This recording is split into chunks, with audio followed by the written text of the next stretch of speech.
नमस्कार। आज की इस वीडियो में हम लोग एक बहुत ही महान शख्सियत के बारे में बात करेंगे और वहाँ से आपको एग्ज़ाम में क्वेश्चन भी मिलते हैं और साथ ही साथ आपके लिए, आपकी जानकारी के लिए भी बहुत इंपॉर्टेंट चीज़ है वो। और बात हम लोग करेंगे चिश्ती संप्रदाय के एक बहुत ही मशहूर सूफ़ी जिन्हें निज़ामुद्दीन औलिया कहा जाता है, जिनकी दरगाह दिल्ली में है। तो सबसे पहले आपको बता दें कि निज़ामुद्दीन औलिया भारत में चिश्ती संप्रदाय के चौथे सबसे महत्वपूर्ण सूफी हुए हैं।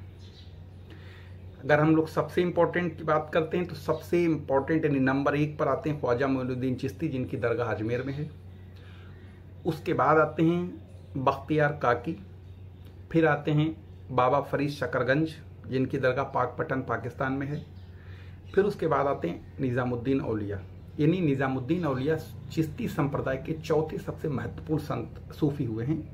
ठीक है, जैसा कि हम लोग सब जानते हैं कि निज़ामुद्दीन औलिया का जो जन्म हुआ था वो 1238 में हुआ था, बदायूं यानी उत्तर प्रदेश में। अब क्या हुआ, जब निज़ामुद्दीन औलिया का जन्म जो जैसा कि अभी हमने बताया 1238 ईस्वी में बदायूं में हुआ था, और इनकी माताजी का नाम था बीबी जुलेखा और इनके पिताजी का नाम था सैयद अहमद बुखारी। जो बुखारी ये टाइटल है, ये बुखारा जगह पड़ती सेंट्रल एशिया में, वहाँ के थे, वहाँ से माइग्रेट होके यानी हिंदुस्तान में आके बस गए थे। जब निज़ामुद्दीन औलिया की उम्र 5 वर्ष थी तो निज़ामुद्दीन औलिया के जो है पिताजी की मृत्यु हो जाती है। तो इनकी पूरी पालन पोषण का जिम्मा जो है इनकी माता जुलेखा के ऊपर आ जाता है। तो ये अपनी माताजी के साथ रहते रहे और धीरे धीरे निज़ामुद्दीन औलिया का जो पालन पोषण है उनकी माताजी करती रहीं। और जब 20 वर्ष के निज़ामुद्दीन औलिया हुए तो उस टाइम बाबा फरीद गंज शकर, जिनकी बात अभी हमने शुरू में ही की थी, ये पाकपटन एक पाकिस्तान में जगह है जिसे अजोधन भी कहा जाता है, वहाँ पर इनकी दरगाह भी है। तो यानी बाबा फरीद का जो है वो उस टाइम पीक पर ज़माना था, यानी बाबा फरीद जो है वो चिश्ती संप्रदाय के सूफी थे और ये इनका अपना पीक पर टाइम चल रहा था। तो निज़ामुद्दीन औलिया ने क्या किया, बाबा फरीद के यहाँ चले गए, वहाँ रहने लगे। तो बाबा फरीद निज़ामुद्दीन औलिया से इतना इम्प्रेस हुए, या यूँ कहें निज़ामुद्दीन औलिया ने बाबा फरीद को इतना इम्प्रेस किया, वहाँ पहुँचे और वहाँ मुरीद बन गए बाबा फरीद के, और इतने ख़ास मुरीद बन गए कि बाबा फरीद ने निज़ामुद्दीन औलिया को अपना खलीफा नियुक्त कर दिया। मतलब जो उनके बाद उनका उत्तराधिकारी निज़ामुद्दीन औलिया होंगे। रहते रहे, उसके बाद आके दिल्ली में रह गए, फिर बस गए निज़ामुद्दीन औलिया। अब दिल्ली में जब आके रहने लगे तो आपको याद होगा कि उस टाइम दिल्ली सल्तनत के यानी निज़ामुद्दीन औलिया ने अपने ज़माने में दिल्ली सल्तनत के 7 राजाओं को आते जाते देखा, लेकिन किसी के भी दरबार में आज तक नहीं गए। एक बार का वाकया है कि दिल्ली सल्तनत का एक बहुत ही मशहूर, बहुत ही ताकतवर राजा हुआ है जिसका नाम था अलाउद्दीन खिलजी। वो औलिया से बेहद लगाव रखते थे। उनकी इच्छा थी कि निज़ामुद्दीन औलिया से मुलाकात की जाए, लेकिन निज़ामुद्दीन औलिया ने किसी भी हाल में उनसे मुलाकात करने का इनकार कर दिया था। तो और अब उन्होंने यहाँ भी कहा था कि अगर बादशाह हमारे खानका का मतलब होता है जहाँ ये सूफी लोग रहते हैं, ऊपर वाले की इबादत करते हैं, उसको कहते हैं।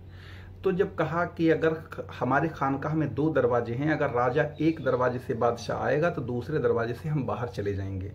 और ये भी कहा कि अगर हमें हद से ज़्यादा बादशाह ने परेशान किया तो हम दिल्ली भी छोड़ देंगे, लेकिन मुलाकात नहीं करेंगे। एक बार का वाकया है कि जब अलाउद्दीन खिलजी जो है अपने आप जो है औलिया के खानका पहुंच गया, उसने सोचा शायद मुलाकात कर लें, जब पहुंचेंगे तो शायद ना मना करें। तो औलिया ने तुरंत अपने जो दरबारी थे यानी चौकीदार, उनसे कहा इसके दरवाजे बंद कर दो। जब दरवाजे बंद कर दिए तो औलिया यानी अलाउद्दीन खिलजी ने एक चिट्ठी भेजी, यानी पर्ची भेजी और निज़ामुद्दीन औलिया को, कि शाही और फकीरी में एक कैसा फ़र्क है, यहाँ पर भी चौकीदार और वहाँ पर भी चौकीदार। वहाँ मतलब बादशाह के यहाँ भी चौकीदार, और यहाँ फ़कीर जिन्हें हम लोग सूफ़ी कह रहे हैं का यहाँ पर भी चौकीदार। तो निज़ामुद्दीन औलिया ने बहुत ही बेहतरीन जवाब लिखा, कहा ये बात सही है कि वहां पर भी चौकीदार और यहां पर भी चौकीदार है, लेकिन फर्क ये है कि आप लोग यानी बादशाह लोग चौकीदार इसलिए रखते हो दरवाजे पर कि ताकि कोई फकीर आपके यहाँ एंट्री ना कर सके, और हम चौकीदार इसलिए रखे हैं ताकि कोई बादशाह हमारे यहाँ एंट्री ना कर सके, यानी प्रवेश ना कर सके, दाखिल ना हो सके। खैर, निजामुद्दीन औलिया ने उससे मिलने से तो इनकार कर ही दिया था, तो उसने कहा कि हुजूर आपकी जो खानका है हम इसे देखना चाहते हैं। तो औलिया खैर इस बात पे तैयार हो गए, बोले ठीक है देख लो। गया उसके अंदर, उसने देखा जहाँ लंगर मतलब जहाँ कोई भी आदमी खाना खाते हैं, सब लोग सबके लिए फ्री रहता है, कोई भी किसी मजहब का हो किसी भी संप्रदाय का हो कोई फर्क नहीं पड़ता है, वहाँ सब खाना खाते हैं। वहाँ देखा अस्तबल, देखा अस्तबल जहाँ घोड़े बनते हैं, तो उसने देखा कि घोड़ों के पैरों में सोने की जंजीर पड़ी हुई है। तो उसके दिमाग में फिर शरारत सूझी, उसने सोचा ये घोड़े की पैरों में जंजीर, वो भी सोने की। उसने फिर निजामुद्दीन औलिया को एक चिट्ठी भेजी, क्योंकि मुलाकात तो नहीं हो सकती थी, उन्होंने मना कर रखा था। चिट्ठी में भेजा कि हजरत हम लोग भी सोने के शौकीन, आप भी सोने के शौकीन, ये कैसा एक शाही और फकीरी में क्या मतलब, तो फिर फर्क क्या हुआ। तो निजामुद्दीन औलिया ने सिर्फ इतना लिखा कि आप लोग सोने को अपने यहाँ तहखानों में दबा के रखते हो, मतलब लॉकर में छुपा के रखते हो, और हमारे यहाँ सोना आदमी नहीं बल्कि जानवरों के पैरों के तले कुचला जाता है, ये फर्क है। यानी ये बताने के लिए कि हम सोने की लालच नहीं, हमारे यहाँ जानवरों के पैरों तले कुचला जाता है। खैर, ये तो हो गई निजामुद्दीन औलिया के और अलाउद्दीन खिलजी की कुछ दास्तान। अब एक बात और आपने बहुत सुनी होगी, एग्जाम में बहुत पूछा जाता है, दिल्ली दूरस्थ।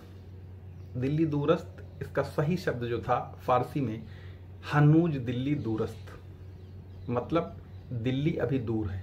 मुहावरा भी आज की डेट में ये हुआ ये कि गयासुद्दीन तुगलक का ज़माना था, और गयासुद्दीन तुगलक एक किसी मिलिट्री ऑपरेशन को गया था वहाँ बंगाल, और वहाँ से दिल्ली वापस लौट रहा था।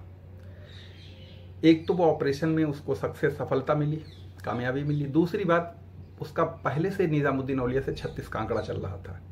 आंकड़ा इसलिए चल रहा था क्योंकि निजामुद्दीन औलिया एक सूफी थे, और वो एक शासक था, बादशाह था, राजा था।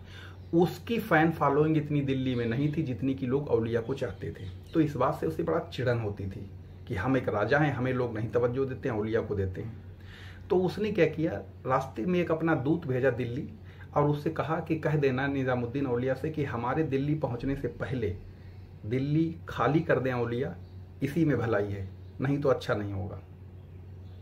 जैसे मैसेंजर यानी उनका जो दूत था वो पहुंचा औलिया के दरबार में, औलिया से बात ये कही, तो औलिया के मुंह से यही निकला, हनूज दिल्ली दूरस्थ, यानी अभी दिल्ली दूर है। जैसे अमूमन होता ना, लोग कहते हैं अरे देखो वो ये आने वाले हैं, अरे अभी बहुत दूर हैं, टाइम लगेगा, लोग कह देते हैं ना। तो औलिया ने भी इसी तरीके से कहा अभी दिल्ली बहुत दूर है कहना। हुआ ये कि निजामुद्दीन औलिया एक ऊपर वाले के काफ़ी करीब थे, यानी ऊपर वाले की कह सकते हैं अल्लाह मियाँ के बहुत नज़दीक थे। भाई सूफी थे, ऊपर वाले की रात दिन इबादत करते थे, तो ऊपर वाला उनकी बात सुनता क्यों नहीं। अब क्या हुआ, निजामुद्दीन औलिया ने ये बात कही, बात यहीं पर बात हो गई। उसके बाद जब वो राजा वापस लौट रहा था, अब उसकी स्टोरी पर आते हैं। तो उसका लड़का था मोहम्मद बिन तुगलक, जिसे MBT कहा जाता है। मोहम्मद बिन तुगलक ने अपने बाप के स्वागत के लिए दिल्ली के नज़दीक एक कोई अफगानपुर नाम का गांव रहा होगा, या जो भी जगह हो, अब तो दिल्ली में हो गई होगी, वहाँ पर एक लकड़ी का शानदार महल बनवाया उनके इस्तकबाल के लिए, स्वागत के लिए। अब वो जैसे वहाँ आए तो उस महल में टिके। महल में टिके, कहा यह जाता है कि जो महल जो है पूरा लकड़ी के खंभों के ऊपर, और लकड़ी का ही महल था, तो वो किसी न किसी कारण वो लकड़ी का महल पूरा भरभरा के उन्हीं के ऊपर गिर गया जहाँ पर गयासुद्दीन तुगलक बैठा था, और गयासुद्दीन तुगलक उसी लकड़ी के महल के नीचे दब के मर गया। निजामुद्दीन औलिया की बात सच साबित हो गई, तब से लेके वो आज तक मुहावरा बन गया। तो अगर कभी आपसे कोई पूछ ले निजामुद्दीन औलिया ने किसके लिए कहा था, गयासुद्दीन तुगलक के लिए कहा था। ठीक है, ये बात खत्म हो गई। अब हम लोग बात करते हैं निजामुद्दीन औलिया के सबसे परम शिष्य या मुरीद या चेले या शागिर्द कहते हैं उर्दू में, तो वो हैं अमीर खुसरो। यानी निजामुद्दीन औलिया के बहुत सारे शागिर्द रहे होंगे, चेले रहे होंगे, मुरीद रहे होंगे, शिष्य रहे होंगे, लेकिन इतना पसंदीदा कोई नहीं था। यहाँ तक कि अगर हम लोग अमीर खुसरो की बात करते हैं तो अमीर खुसरो को निज़ामुद्दीन औलिया तुर्क कहा करते थे। तुर्क कहने के पीछे ये था कि अमीर खुसरो के जो पिताजी थे वो तुर्की के थे और उनकी माताजी इंडियन थी। और इसीलिए अमीर खुसरो को निज़ामुद्दीन औलिया ने तुर्कुल्लाह की उपाधि भी दी थी। ये बहुत काम के इंसान हैं अमीर खुसरो, अभी बताएंगे इनके बारे में। अब क्या हुआ, इन्हें तोताए हिंद भी कहा जाता है अमीर खुसरो को। शतरंज के आविष्कार, तमाम सारे इन्होंने चीज़ों को आविष्कार किया। अब इतना ज़्यादा उनसे इम्प्रेस थे निज़ामुद्दीन औलिया कि कहा जाता है कि निज़ामुद्दीन औलिया कहा करते थे कि दुनिया में हम सबसे ऊब जाते हैं, जब अपने से ऊब जाते हैं, यानी ऊबने मतलब परेशान हो जाते हैं, लेकिन सबसे ऊबने के बावजूद इस तुर्क से कभी ज़िंदगी में नहीं ऊबे या नहीं परेशान हुए। और यहाँ तक कि वो कहा करते थे कि अगर क़यामत के दिन जब खुदा पूछेगा कि निज़ामुद्दीन औलिया तुम दुनिया से हमारे लिए क्या लेके आए हो, तो कहा हम उस निज़ामुद्दीन औलिया कहा करते थे हम खुदा के सामने अमीर खुसरो को पेश कर देंगे कि ये हम लेके आए हैं दुनिया से। और एक लाइन उनकी सबसे काम की सुनना, उन्होंने कहा था कि अगर शरीयत इस बात की परमिशन देती हो तो हमें, मतलब निज़ामुद्दीन औलिया और हमारे इस मुरीद अमीर खुसरो को एक ही कब्र में दफन किया जाए। हालांकि ये शरीयत में पॉसिबल नहीं था, तो ये निज़ामुद्दीन औलिया की ये ख्वाहिश तो नहीं पूरी हुई, लेकिन हाँ, निज़ामुद्दीन औलिया के कब्र के बगल में ही अमीर खुसरो की कब्र है, इतना ज़रूर है। मतलब कितनी बड़ी बात, अब समझ लो इतनी बड़ी बात किसी खास के लिए कोई कहेगा। अब क्या हुआ कि ये तो हो गई बात निज़ामुद्दीन औलिया की।